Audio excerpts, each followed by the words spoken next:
근데 이제 발상을 조금 전환해 보면 내 치아를 살릴 수 있는 기회가 한 번 더 있거든요. 22살이에요. 만약에 이 치료가 아니었으면 정말 어린 나이에 이를 뽑아야 됐고, 어린 나이에 뽑고 임플란트를 하게 되면 이제 합병증이 나타나기가 쉽습니다. 그래서 치근단 절제술은 신경치료보다 한 단계 업그레이드된 치료라고 생각하시면 좋을 것 같습니다. 안녕하십니까, 바른치과의사 백승우입니다. 임플란트가 정말 대세인 시대에 치과 원장을 하고 있는데요. 임플란트 종류도 많고 예전보다 품질도 굉장히 좋아졌기 때문에 임플란트도 내 치아를 대체할 수 있는 좋은 치료 방법이지만, 내 치아를 뽑지 않고 조금 더 쓸 수 있는 치료 방법으로 선택할 수 있는 좋은 치료가 있는데 치근단 절제술입니다. 내 치아를 뽑아야 된다고 말을 들었을 때 언제 치근단 절제술을 할 수 있고, 어떤 과정으로 치근단 절제술을 해서 내 치아를 살렸을 수 있는지 같이 한번 보도록 하겠습니다. 치근단 절제술은 내 치아를 살릴 수 있는 마지막 끝판왕 치료라고 생각을 하고 있습니다. 특히 뿌리 끝에서 뭔가 원인이 돼서 염증이 있는 것뿐만 아니라 정말 큰 물혹이 생긴 그런 환자분들도 살려드리고 있거든요. 블로그에 올려놓은 건데 이것만큼 자세하게 나온 사진이 없어가지고 같이 보도록 하겠습니다. 환자분이 다른 치과에서 발치를 해야 된다고 설명을 듣고 오셨어요. 빨간색 화살표 보시면 예전에 마치 콧구멍 마냥 물혹이 잡혀 있거든요. 입안 사진인데 겉으로 보기에는 멀쩡하죠. CT를 찍어봤는데 두 번째 앞니 자세히 나온 사진이에요. 어때요? 여기 치아 뿌리 끝을 중심으로 해서 미키마우스의 귀같이 검정색으로 지금 음영이 잡혀 있잖아요. CT상에 검게 보인다는 말은 뼈가 없다는 신호거든요. 뿌리 밑으로 뼈가 거의 다 소실된 상태입니다. 여기도 그렇지만 여기도 그래요. 왼쪽 첫 번째 앞니 있는 데까지 물혹이 커져 있고, 요 치아 끝에 되게 조그매 보이지만 마찬가지로 뿌리 끝에 염증이 자리 잡고 있습니다. 신경치료를 뿌리 끝까지 잘 했음에도 불구하고 물혹이 생겼으니 그러면 다 했으니 발치를 해야 되는 거 아닌가, 이런 생각이 당연히 들고, 대부분 치과에서 이런 경우는 발치를 하고 있어요. 근데 이제 발상을 조금 전환해 보면 내 치아를 살릴 수 있는 기회가 한 번 더 있거든요. 신경치료 하고 나서 탈나는 경우에 대부분은 뿌리 끝에 남아있는 신경이나 세균들이 커져서 그래요. 신경치료 보통 우리가 바늘로 뿌리 끝에 다 바느질을 해서 감염된 조직을 다 꺼내는데 남아있는 세균이나 염증 때문에 이렇게 되는 거예요. 그래서 감염의 원인이 되는 대부분은 뿌리 끝이에요. 특히 앞니 같은 경우에 측절치라고 부르는 이 두 번째 앞니가 해부학적으로 뿌리 끝에 사람이 손길을 닿지 않는 그 부근관이라고 하는 것들이 많기 때문에 뿌리 끝에 염증이 잘 생긴다고 하거든요. 그래서 뿌리 끝을 싹둑 잘라주고 깨끗하게 감염 처치를 하면 됩니다.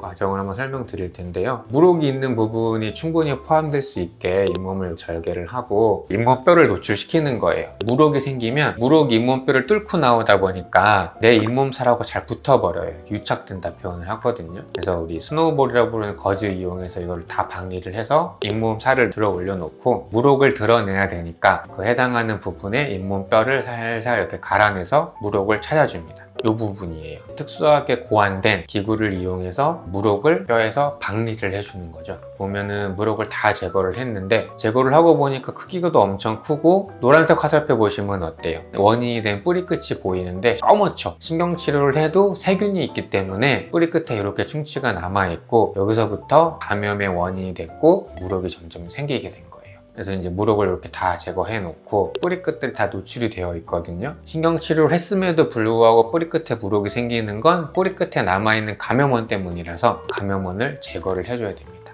이렇게 발치할 때 쓰는 기구인데 그거를 이용해서 뿌리 끝을 다 잘라줘요.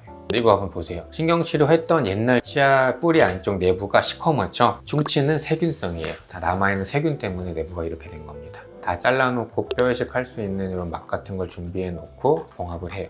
그렇게 해서 뼈 이식을 해놓고 봉합을 하면 진료가 마무리가 됩니다. 이 환자분도 보면은 신경치료가 돼 있는데 환자분이 어느 날 입천장을 누르면 시큰시큰 아프다고 말씀하셨어요. CT를 찍어보니 신경치료를 했지만 뿌리 끝에 염증이 남아있고 물혹인데, 이 물혹이 생각보다 크기가 커지다 보니까 이제 잇몸 밖으로 주머니가 나간 거예요. 여기를 만지면 실제로 시큰시큰하다 하셨어요. 그래서 이렇게 신경치료를 했지만 뿌리 끝에서 생긴 염증이 남아있는 경우에 전형적인 치근단 절제술의 적응증이고 그 빈도가 절대적으로 많아요. 그러면은 위의 앞니만 그러냐? 아니에요. 아래 앞니에서도 이 수술은 할 수도 있고, 이 환자분은 조금 심한 케이스인데 잇몸 밑에 고름주머니가 생겨가지고 치아를 하나씩 신경치료를 계속 하셨어요. 이렇게 근데 신경치료를 했음에도 불구하고 뿌리 뿌리 끝에 생긴 이 염증이 점점 커져 갔던 거죠. CT를 봤더니 상태가 많이 안 좋은데 잇몸뼈가 이렇게 차 있어야 되는데 겉에가 지금 하나도 없고 뿌리 끝에도 검었죠.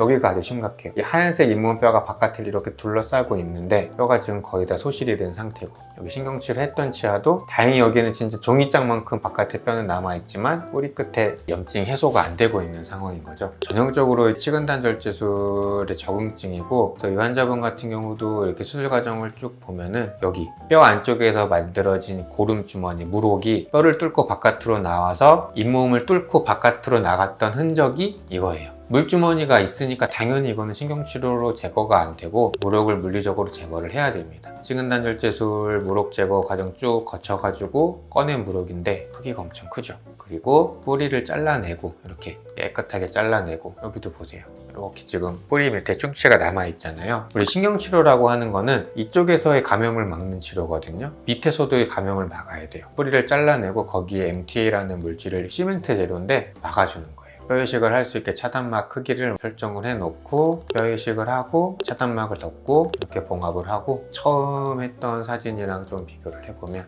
어때요? 완벽하게 사라졌죠? 치근단절제술의 힘입니다. 아까 말씀드렸는데 치근단절제술을 할 때 앞니에 주로 하는 이유가, 앞니는 접근성이 좋아요. 수술하는 사람이 뼈를 직접 눈으로 볼 수도 있고 해서 앞니 뿌리 끝에 물혹이 생겼을 때는 정말 강력한 술식이 되는데, 뿌리 끝에 남아있는 감염이 있기 때문에 어금니도 불편한 증상이 생길 수가 있어요. 근데 어금니 쪽은 조금 치근단절제술을 하기가 어려운 게, CT 사진 한번 같이 볼게요. 다른 치과에서 이 치아를 신경치료를 했는데 씹을 때마다 계속 불편하대요. 그래서 신경치료한 지 얼마가 안 돼서 제가 좀 지켜보자 했다가 몇 달 지켜봤는데도 계속 증상이 남아있어서 CT를 좀 찍어봤는데, 요 뿌리 끝에 미키마우스 귀같이 또 물혹이 달려있죠. 마찬가지예요. 신경치료를 했지만 사람의 손이 닿지 않는 어딘가에 남아있는 세균이 커지고 염증이 되고 물혹을 만든 거거든요. 정말 운이 좋았던 게 뭐냐면 여기가 볼 쪽이에요. 큰 어금니는 뿌리가 이렇게 3개가 있는데 다행히 볼 쪽에 있는 뿌리에 물혹이 생겨서 접근하기가 좋아요. 그런데 만약에 이렇게 입천장 쪽에 있는 뿌리에 물혹이 생겼다, 이런 경우에 치근단절제술을 하기가 어려운 게, 뼈를 엄청나게 갈아내고 들어가야 되잖아요. 내 치아를 살리려고 내 뼈를 엄청 갈아내야 되니까 결국엔 이가 흔들리게 되겠죠. 잃는 게 더 많아요. 그래서 어금니의 경우도 치근단절제술을 할 수 있는데 가능한 경우가 앞니보다는 조금 빈도가 떨어집니다. 친구도 잇몸을 열었더니 뿌리를 중심으로 해서 염증이 생겨 있죠. 다행히 볼 쪽에 있는 잇몸뼈에 가까운 쪽에 있는 뿌리이기 때문에 뿌리를 잘라내고 물혹 제거하고 뼈이식하고 꼬매고 잘 쓰고 있습니다. 22살이에요. 만약에 이 치료가 아니었으면 정말 어린 나이에 이를 뽑아야 됐고, 어린 나이에 뽑고 임플란트를 하게 되면 합병증이 당하기가 쉽습니다.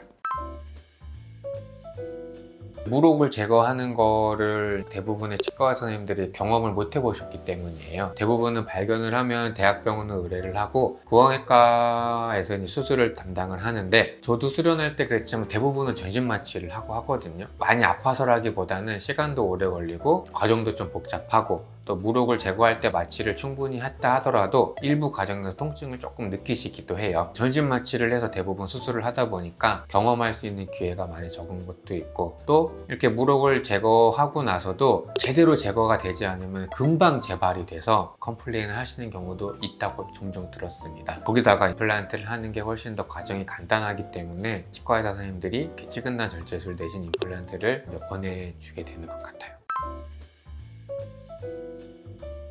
일단 저렇게 물혹이 생기거나 뿌리 끝에 염증이 생기면 치아가 흔들리는데, 치아가 흔들리는 원인이 잇몸병인 경우에는 치근단절제술을 아예 생각을 하면 안 돼요. 환자분이 이 상태로 오셨어요. 이 치아가 엄청나게 흔들리거든요. 치아 CT를 한번 보면 잇몸뼈가 여기까지 이렇게 있어야 되는데 여기까지밖에 없잖아요. 그래서 흔들리는 거고, 다른 데 보면 잇몸뼈가 바깥에도 이렇게 차 있어야 되는데 거의 절반 가까이 날아갔죠. 이렇게 해서 흔들리는 치아를 살려보겠다고 여기를 자르면 말이 안 되는 거예요. 치근단절제술은 치아 뿌리가 원인이 됐고 그것 때문에 흔들리거나 빼야 되는 상황이 됐을 때 마지막으로 할 수 있는 치료라고 생각을 하시면 됩니다. 그래서 가끔 가다가 뼈이식을 꼭 해야 되냐고 하시는 분들이 있어요. 제가 환자분들한테 설명을 드릴 때는 뼈이식을 하면은 전교 1등짜리 치료를 제가 해드릴 수 있어요. 근데 뼈이식을 안 하면 치아를 살려서 반에서 1등 정도의 치료는 될 수 있지만 기왕 하는 김에 전교 1등 되는 치료를 해드리고 싶거든요. 여기 보시면 치근단 절제술을 했거든요. 근데 뼈 이식을 안 했어요. 그 안 한 자리에는 뼈가 잘 안 찼다는 말이거든요. 바깥에서 여기를 눌러봤을 때 환자분이 아파해요. 그래서 우리 잇몸이 치아가 있고 부착치은이라 그래서 단단한 잇몸살이 있는데 이 부착치은은 내 잇몸 뼈가 있는 곳에만 덮여요. 제가 뼈 이식을 해드리는 이유가 이것 때문이에요. 이게 있어야 세균 저항성도 좋고 눌렀을 때 안 아픈데 뼈 이식을 안 하면 치근단 절제술 했던 부위가 부착치은이 되는 게 아니라 대부분은 이 점막으로 바뀌어요. 그러니까 거기 만지면 말캉말캉하고 누르면 아프고 모양새도 별로 안 좋고, 그래서 치근단 절제술을 하고 뼈 이식까지는 하시는 게 결과가 굉장히 좋다고 말씀드리고 싶습니다. 블로그 같은 데 이제 치근단 절제술 막 올리니까 환자분들이 실제로 치아를 살려달라고 많이들 오셨고, 치근단 절제술이랑 무록 제거랑 정말 많이 하고 있는데, 잇몸 질환으로 흔들리는데 치근단 절제술로 살려줄 수 없을까 오셨던 분이 실제로 계세요. 적응증이 잘못됐기 때문에 안 해도 될 수술을 해서 아플 수밖에 없거든요. 그래서 치근단 절제술은 요약을 하면 뿌리 끝에 생긴 염증이 낫지 않아서 그 염증을 해소하고 내 치아를 살려줄 수 있는 신경치료보다 한 단계 업그레이드된 치료라고 생각하시면 좋을 것 같습니다. 감사합니다.